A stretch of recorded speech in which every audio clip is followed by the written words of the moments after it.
क्या कर रहे हो? कोई अंदर आ जाएगा। अरे कोई नहीं आएगा बाबा। अम्मी है ही नहीं इस दुनिया में। अब्बू हैं, वो अपने कमरे में हैं, मेरे कमरे में नहीं आते।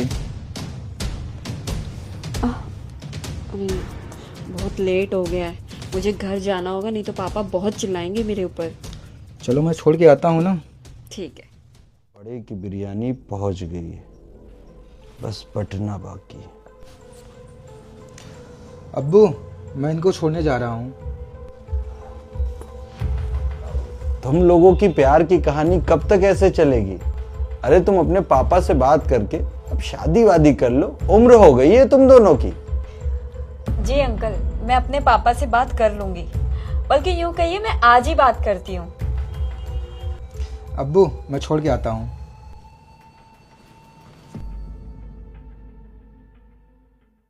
ओम हनुमंतये नमः, ओम हनुमंतये नमः, ओम हनुमंतये नमः। अरे बेटी, तू आ गई? हाँ पापा, आज कॉलेज से आने में लेट हो गया थोड़ा। बेटी ये तेरे गले पे निशान कैसा? कुछ नहीं पापा, किसी कीड़े ने काट लिया होगा। बेटी तुझे माँ और बाप का प्यार मैंने ही दिया है, अगर कोई बात है तो मुझे बता दे। पापा वो मैं एक लड़के से प्यार करती हूँ। अरे वाह, ये तो बहुत खुशी की बात है। वैसे भी हम तेरे लिए लड़का देख ही रहे थे, और हमारी बिटिया ने अपने लिए जो लड़का देखा होगा वो तो करोड़ों में एक होगा। क्या नाम है बेटी उसका? अब्दुल। पापा क्या कर रहे हो आप ये? पापा क्यों मेरे ऊपर गंगा जल फेंक रहे हो? मैं तुझसे सारे रिश्ते नाते खत्म कर रहा हूं, बल्कि ये कह ले कि मैं तेरा पिंड दान कर रहा हूं। लेकिन क्यों पापा? जब तू खुद ही मौत के कुएं में जा रही है और तेरा मरना तय है, इसीलिए पिंड दान कर रहा हूं तेरा। लेकिन पापा हर अब्दुल एक जैसा नहीं होता। बेटा बचपन से तो मैंने जितने मुसलमानों को देखा है ना, वो सब एक जैसे ही है। जब भी उनके कुरान और मजहब की बात आएगी ना, तो वो किसी के सगे नहीं है। मजहब और तुझे चुनना होगा, उस दिन वो मजहब चुनेंगे। क्या है ना, आज रिश्ता खत्म कर लूंगा ना, तो जो आंसू आएंगे वो बर्दाश्त कर लूंगा, लेकिन शायद तुझे मरा कटा देखूंगा तो कभी बर्दाश्त नहीं कर पाऊंगा। ठीक है पापा, मुझे आपका जवाब मिल गया। आपको मेरा और अब्दुल का प्यार मंजूर नहीं है ना? ठीक है पापा, मैं ये घर छोड़कर हमेशा के लिए जा रही हूँ। शायद अब आप जीते जी मेरा चेहरा कभी नहीं देख पाएंगे। यही चाहता हूं बेटा कि मैं इस दुनिया से चला जाऊं, तो पूरी जिंदगी जी, भगवान न करे तुझे कुछ।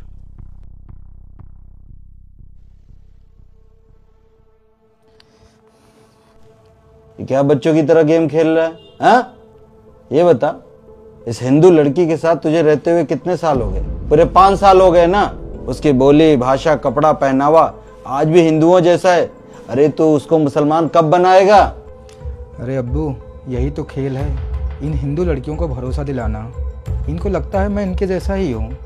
बस एक बार निकाह हो जाए अब्बू। तुझे यकीन है कि तुझसे निकाह करेगी? जितनी भी सैतानी क्रियाएं होती हैं सब करवा कर रखा है। एक बार निकाह हो जाए बस। मैं बोलूँगा बुर्का पहन तो बुर्का पहनेगी, मैं बोलूँगा बिकनी पहन तो बिकनी पहनेगी, मैं बोलूँगा किसी को मार डाल तो मार डालेगी, सिर्फ मेरे लिए। अच्छा वो सब तो ठीक है, ये बता हमारा मजहबी काम कहाँ तक पहुँचा? कुछ आगे बढ़ा कि नहीं?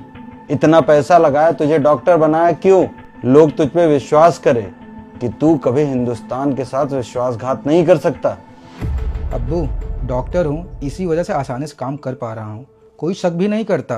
1-2 केमिकल कम पड़ रहे हैं, जल्दी ही मिल जाएगा। वैसे अब्बू इतने सारे केमिकल हम करेंगे क्या? क्या करेंगे?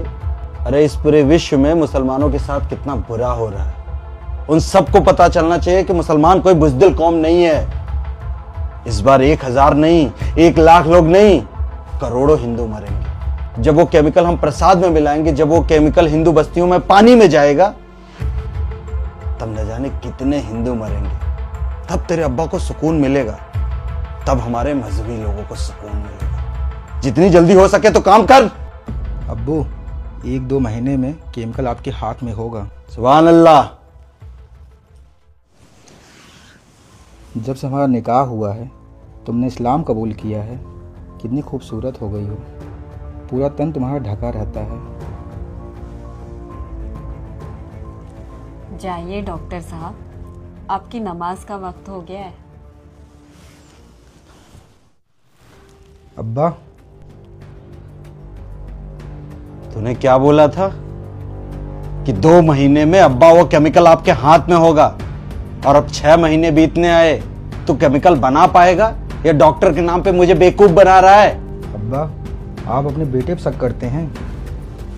ये देखिए, केमिकल बन चुका है। अरे वाह, सुभान अल्लाह, तूने तो मेरा दिल खुश कर दिया। अब्बा, अब आपका मकसद कामयाब होगा। एक बूंद से लाखों हिंदू मरेंगे, बल्कि ये कहिए करोड़ों हिंदू मरेंगे। अब्बू, एक बार साथ में नमाज पढ़ लें, क्या पता अब मिले या ना मिले। अरे तू ऐसा क्यों बोल रहा है बेटा? जन्नत में मिलेंगे। अपने मजहब के लिए काम कर रहे हैं, लेकिन चल आखिरी बार तेरे साथ मैं नमाज पढ़ने चलूंगा।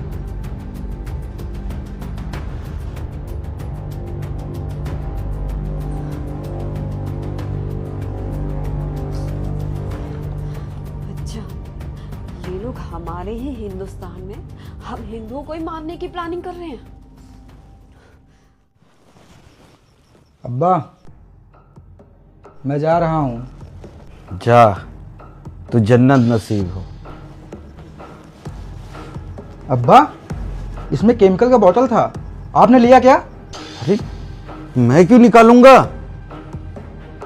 ओह, हमारे घर पे काफिर है, कहीं ऐसा तो नहीं कि उसने सारी प्लानिंग सुन ली हो और हमारा सारा काम खराब हो जाए। चल जा, जल्दी देख। हाँ अब्बा, देखता हूँ।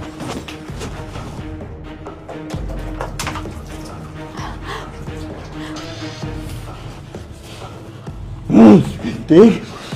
ये क्या कर रही तू? क्यों किया तूने? है हमारे सालों की मेहनत बर्बाद कर दी।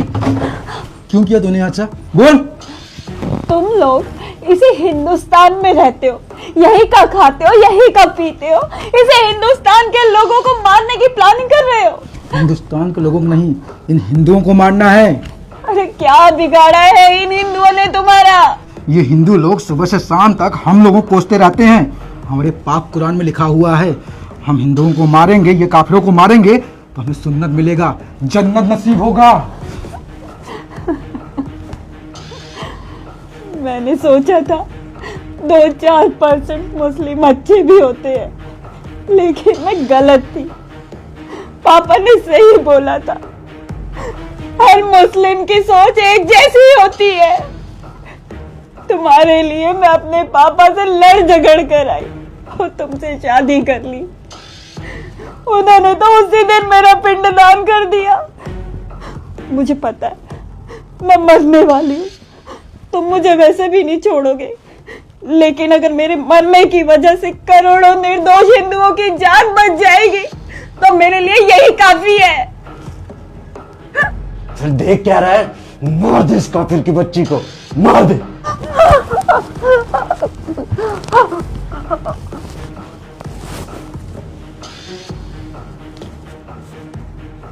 सारा प्लान खराब कर दिया इस काफिर की बच्ची ने। मुझे पता था आज नहीं तो कल ये होना ही था। उनके मजहब के बीच में तुम आ गई होगी।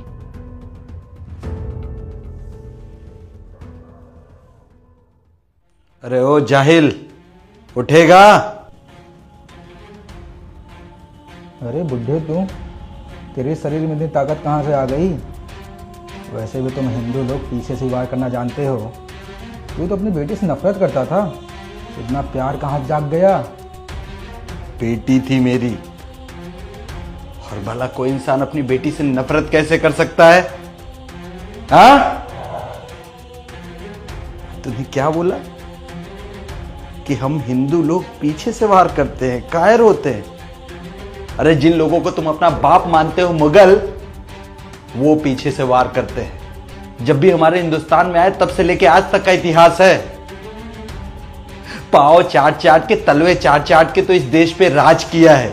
अरे हिंदू राजाओं की गाथा गाते गाते तुम्हारी जिंदगी बीत जाएगी। हिंदू राजा दयालु था। पृथ्वीराज चौहान से मोहम्मद गोरी 17 बार लड़ा, हर बार हार गया और युद्ध के मैदान में खड़ा हो गया। लो सरकार दो, लेकिन हमारे हिंदू राजा ने किसी का गला नहीं काटा। और वही सबसे बड़ी उनकी कमी थी, क्योंकि तुम्हारे जैसे जाहिलों को उसी टाइम मार देते तो आज ये दिक्कत नहीं होती। पता नहीं तुम लोगों के दिमाग में किसने क्या भर दिया है। तो इतना तो जरूर जानते हो ना, जिसने ये मजहब लाया, मोहम्मद साहब की फैमिली आज ना तो बुर्का पहनती है और ना ही कट्टर है। और तुम लोगों की सोच को पता नहीं क्या हो गया है। हिंदू कायर नहीं है और ना ही कमजोर है। जिस बेटी को मैंने बचपन से सीने से लगा के पाला, कभी सोचा है तुम्हारे जैसे भेड़िए सुबह से शाम तक उसके पीछे भागते हैं। मैंने तो उसी दिन उसका पिंडदान कर दिया। मुझे पता चल गया था कि तुम भेड़ियों के चक्कर में पड़ गई है तो आज नहीं तो कल उसको मरना तय है, क्योंकि तुम्हारे मजहब की शुरुआत में ही काट मार हर चीज लिखा हुआ है। तुम लोग अमन की बात करते हो। अरे हिंदू तो इतना मूर्ख है, इतना बेवकूफ है, चादर चढ़ाने जाता है। जिस पे चादर चढ़ती है वो कौन है? गाजी की उपाधि किसको दी जाती है? जिसने 1000 से लेकर 1 लाख हिंदुओं का कत्ल किया उसको गाजी की उपाधि दी जाती है। लेकिन तूने एक बात सही कहा कि हिंदू ही गलत है। जब तक इसका गला कटेगा नहीं ना, तब तक इसको दर्द होता नहीं। पूरे विश्व में कहीं पे भी, जहां पे भी तुम्हारी जनसंख्या ज्यादा है, वहां पे लोगों को तुम मार रहे हो, काट रहे हो। अरे तुम लोग तो सिया सुन्नी के नाम पे एक दूसरे को काट रहे हो। ऐसे लोग हो तुम हिंदुओं की बात करो। हाँ, ये बेचारे तो दयालु हैं। लेकिन तुमको क्या लगता है, अगर हम कृष्ण को मानते हैं, हम राम को मानते हैं, तो हम शिव को भी मानते हैं। कहते हैं कि जिस दिन शिव के अवतार में हिंदू आया ना, तो तुम लोग ना चुटकियों की तरह मसल दिए जाओगे, पता भी नहीं चलेगा। और वो दिन ज्यादा दूर नहीं है, क्योंकि आज दिन हिंदुस्तान में तुम लोग जितनी कट्टरता बढ़ा रहे हो, किसी का भी गला काट रहे हो, आज नहीं तो कल हिंदू प्रतिक्रिया देगा। तब तुम्हारे जैसे लोगों को जमीन में दफन होने के लिए 1 इंच नहीं मिलेगी, तब तुमको समझ में आएगा। ये जो तुम लोग बड़ी बड़ी बातें करते हो ना, बड़ी बड़ी बातें करने से कुछ नहीं होता। मन के अंदर इंसानियत रखो, मानवता रखो, तब तुझे समझ में आएगा। और हाँ, मैं तुझे अपनी बेटी के चक्कर में यहां नहीं लाया हूं। तुम्हारे जैसे भेड़िए अगर दुनिया में रहेंगे तो जाने कितनी बेटियां रोज मरेंगी। इस वजह से तुम्हारे जैसे लोगों का मरना जरूरी है, तभी तो हिंदुस्तान में अमन और सुकून रहेगा। और तुम लोग जहां भी रहोगे ना, वहां चैन सुकून तो रह ही नहीं सकता। इसलिए तेरा मरना जरूरी है। अगर